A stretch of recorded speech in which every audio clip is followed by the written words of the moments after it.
Hey guys, welcome to Wrestling Daze and welcome to this Wrestlepalooza predictions video. So we can see the venue that Wrestlepalooza is going to be taking place in, and it's actually not that big of a venue. They are making this out to be one of the biggest shows of the year. They're doing that because this is the first show on ESPN. There was a call the other day where Mark Shapiro was actually saying, he's an executive with WWE, he was saying they're hoping that eventually they can make Wrestlepalooza like a SummerSlam, WrestleMania, Royal Rumble type level show. And they really were kind of looking at this as being kind of that sort of level. But if you look at the kind of building they've got, it doesn't reflect that. And I think there's a reason for this. I think that Wrestlepalooza was just meant to be a normal B show. I don't think it was meant to be anything major, but actually what's happened is it turns out this is going to be the first show on ESPN, and that is a massive deal. The first show on ESPN needs to bring people in. They need people to watch this. They need this to be a success. This is WWE making its first impression on ESPN, the new home for the premium live events going forward in the United States. Now, I don't quite know the ins and the outs of it, but it seems like if you've got ESPN, then you can watch the PLEs, like there's no additional charge. If you don't have ESPN, then it seems like there is an additional charge of around $29.99 a month. So that's quite a big ask to get wrestling fans to spend that kind of money if they're not spending it already. So you can sort of understand where WWE have got a little bit stuck here. I think this was meant to just be a normal B show, nothing that crazy, fun show, but nothing massive. But all of a sudden, it's turned into the first show on ESPN. It's kicking off this new partnership, and so now they're having to desperately hype it up. So whether Wrestlepalooza is going to be a new SummerSlam, a new WrestleMania, I doubt, right? Certainly they would have to do it again next year, and it would have to be in a stadium. It'd have to have a much bigger build, but I don't think that's going to happen. I think they're just doing whatever they can to try and make this feel right now as big as they can, right? And card-wise, I think it's got plenty of star power. I don't think it's got much in the way of intrigue, though, but we can get to that. So here, Noah said, check out these sweet seats. Quite far back, I'm sure we can agree. They can be yours at Wrestlepalooza for the low price of $273. So you can be up in the nosebleeds, moved all the way over to the side for the sweet price of $273. Why watch at home when you can be eye level with the Reggie Miller banner at the Gainbridge Fieldhouse? So there we go. This is the Gainbridge Fieldhouse in Indianapolis. And again, it's only got 15,600 seats on the map. It's not even set up for that many because of the entrance stage. It's only set up for 12,300, and they've only sold 10,700. So as of 18 hours ago, there was still 1,500 tickets left to be sold. So none of this is screaming big show, to be honest with you. But the communication coming out from WWE, certainly from that call that Mark Shapiro was on, is that they see this as a very big show, right? So let's go into the card, and there is some stuff here that I think is fun. I don't think this is going to be a challenge to watch or anything. I'm certainly not down on the show, but I think it is fairly predictable. It feels fairly predictable. So here we are with Iyo and Stephanie, right? So Iyo has obviously been amazing this year, maybe WWE's MVP of 2025. She was involved in a triple threat match at WrestleMania that for many people is match of the year. If it's not that, then it might have been her match with Rhea at Evolution, which for many people is their match of the year. Also involved in a really fun triple threat at SummerSlam, which probably isn't people's match of the year, but was still a very good match. And she's just been really consistent. And so here she is getting another opportunity at the Women's Championship.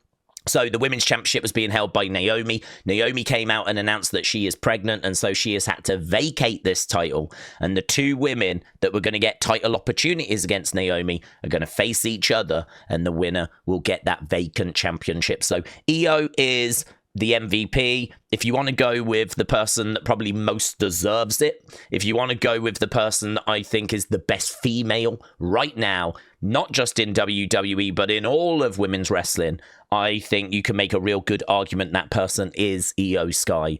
But Stephanie is a very exciting prospect. Stephanie has not long come up from NXT. She won a Battle Royal at Evolution to get this opportunity, to get this title shot. And a lot of people would say maybe pull the trigger on Stephanie, maybe use this as an opportunity to kind of invest in and build a brand new star.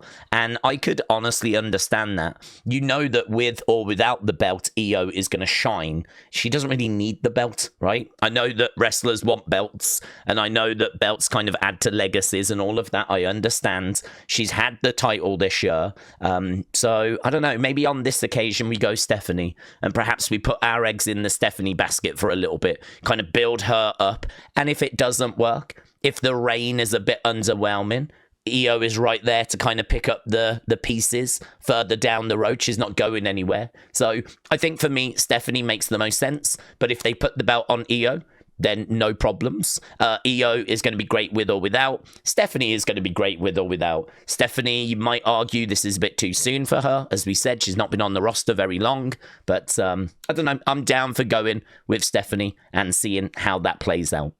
Right, then we've got Cody Rhodes against Drew McIntyre. This is for the top title in WWE, a title that Cody only won at SummerSlam. So he's not had that belt very long. So it's hard to see him losing it here. He's just come back from filming Street Fighter. That's not coming out to the end of next year, so we don't need to worry about that. It's not like that's out anytime soon. Otherwise, you would say, don't take the title off him. He's going to get a real boost from when that movie comes out. But that's not out until, I think, November 2026 or something like that. So don't need to worry about that. But I do think it's a factor that he hasn't had this belt long. He only just got it back from John Cena, so I can't see him losing here. What this does for Drew, I'm not sure, because Drew has had not a brilliant 2025. He had a feud with CM Punk throughout 2024. Very interesting feud. A lot of people would say it was like a feud of the year. But then after that, he's sort of just got a bit lost in the shuffle. So this is a big opportunity for him to go after this top title and get the WWE Championship. I just don't think it's going to happen with Cody having only just won it himself. And we know that Triple H likes long title reigns. So is it going to be a case that this is going to be a series of matches? Could it be that Drew loses, attacks Cody after? Could it be that someone gets involved and makes the save and then Drew goes off into a different feud? I'm really not sure. I mean, I don't know what we would do with Drew if we kind of end this, and I don't feel like there's a need to end this like anytime soon. We've only just kind of got into this feud, so like it's still very early because Cody's not been around. We've not been able to build it. We're sort of doing the match before the build, really. Cody's not been around to build this, and actually Drew's been involved in a feud with Randy, so it feels very undercooked, actually. So I'm thinking Cody retains, but do we actually do a proper build towards a rematch further down the road? I mean, maybe we run this back again at Crown Jewel.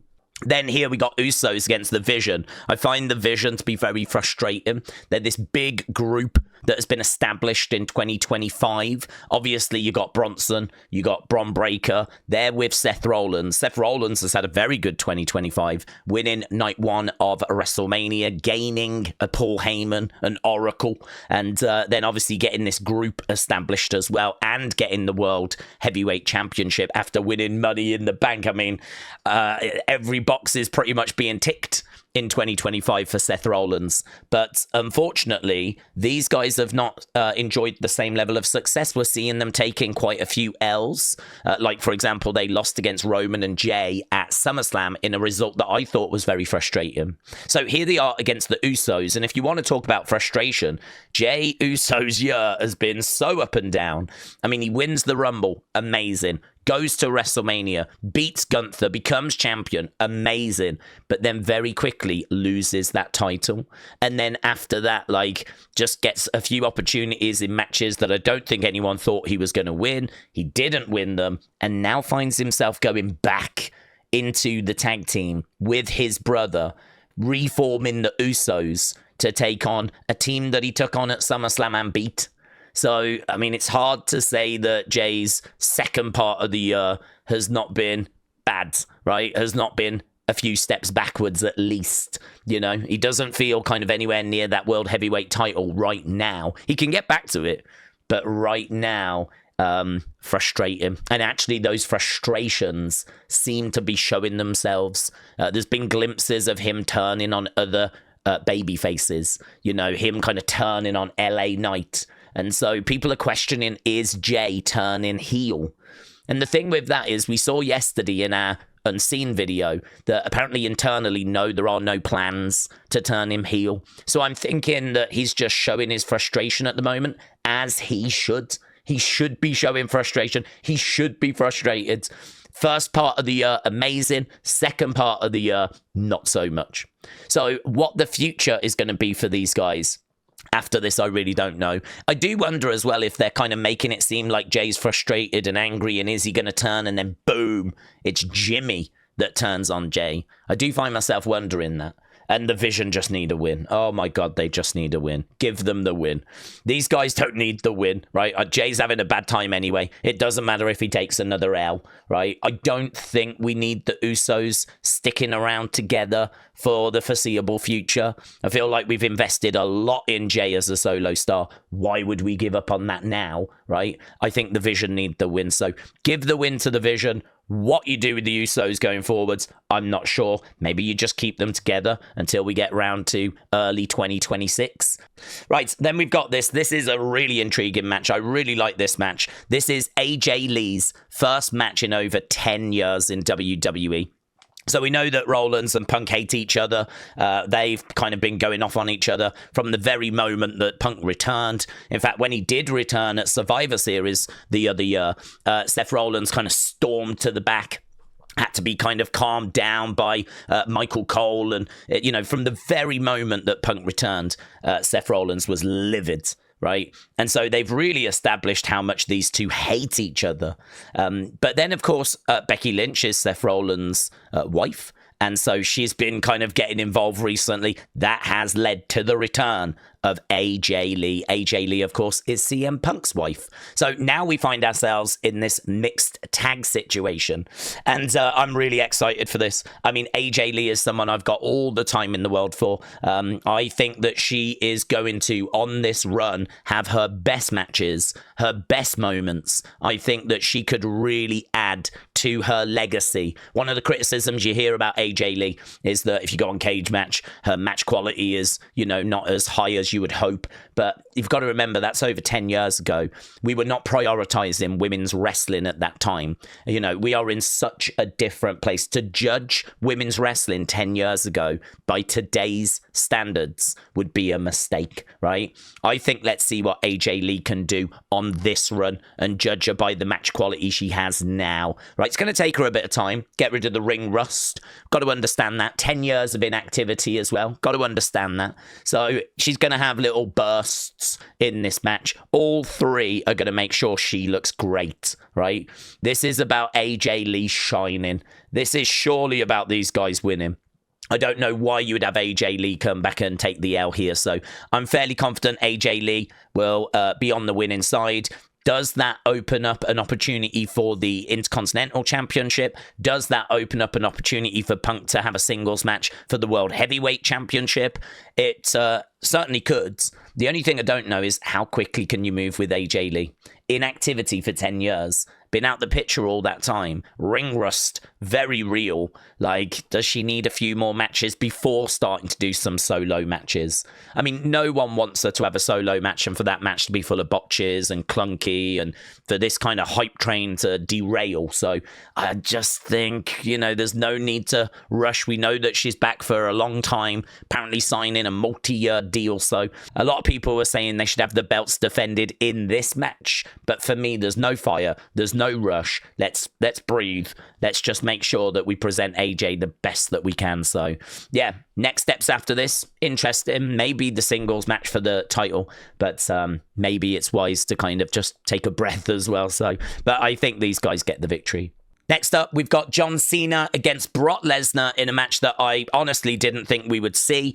John, of course, retires in December. He is done with WWE, certainly in-ring wise. We'll probably see him again, but he'll just be an ambassador. He'll be in a suit. Actually, him competing is done in December, and we know that's going to be December 13th in Washington, D.C., Saturday night's main event. So we're on the road to that, and this is one of John's final matches. So Wrestlepalooza, he's taking on Brock Lesnar, and the reason why I didn't think I would see this is because Brock Lesnar is heavily involved in the Janelle Grant lawsuit, and I know people are bored of hearing about it. I know everyone has got their opinions on it. For me personally, just my personal opinion, I don't think Brock should be back. I think until that whole situation is sorted and there is clarity there, and we know that situation, I think Brock should be suspended, right? And he was suspended. But for some reason, WWE decided to bring Brock back. I do worry the reason is because they want this show to be the biggest show possible. And so it's really because this is the first show on ESPN, and they're trying to find ways of just getting as much attention as they possibly can and to make this as unmissable as they possibly can. And so that's the reason as to why we've brought Brock Lesnar back, because Brock having his first match at Wrestlepalooza is a bit strange, to be honest. Like, not the event you would think Brock would have his first match after being away for like nearly or just over, I think, 2 years. So yeah, John Cena, Brock Lesnar, not a match that I personally care for. I actually don't know what we do with Brock after this, because he is getting booed.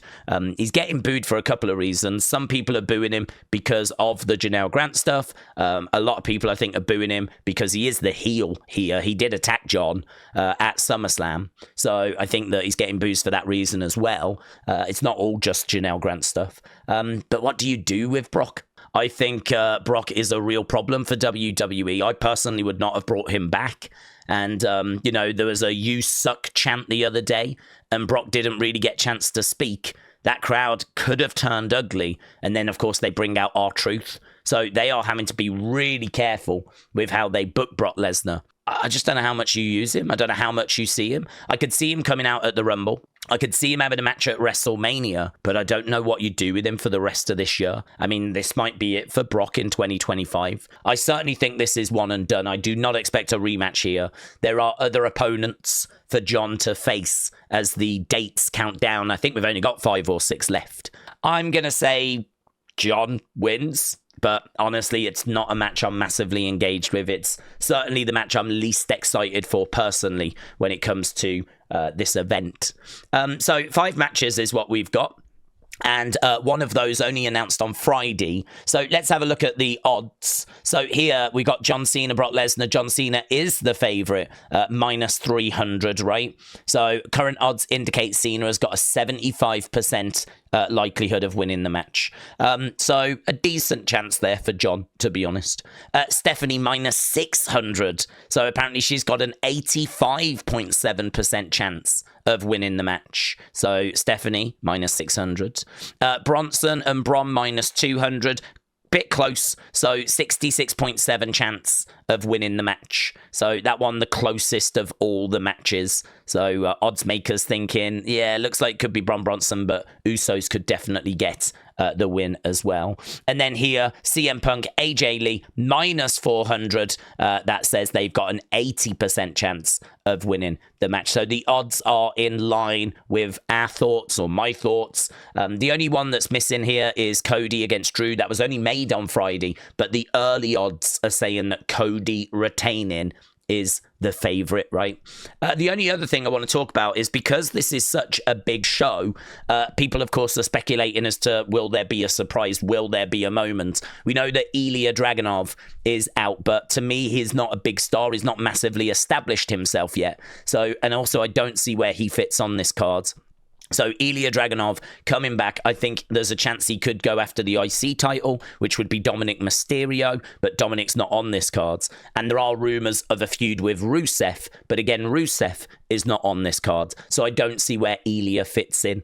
There has been some speculation about Paige, and Paige could certainly get involved and help AJ Lee. I think there's a chance of that. I don't know that this is the show where we would do that. I mean, we've only just brought AJ Lee back, so are we going to be bringing Paige back in AJ Lee's first match back? I find that hard to believe. I don't think we get Paige on this show. We could get Paige in the Rumble, or we could get Paige as a mystery partner for AJ in, say, a War Games at Survivor Series, but I don't think we bring her back here. But the one that I actually think we could get is The Rock. And the reason why I think that is because this is a big show, and it was around this time last year that The Rock came out at Bad Bloods and did this hand gesture thing. He didn't have a match. He just came out at the end of the show, made his presence felt, gave what was a very confusing gesture, and then left.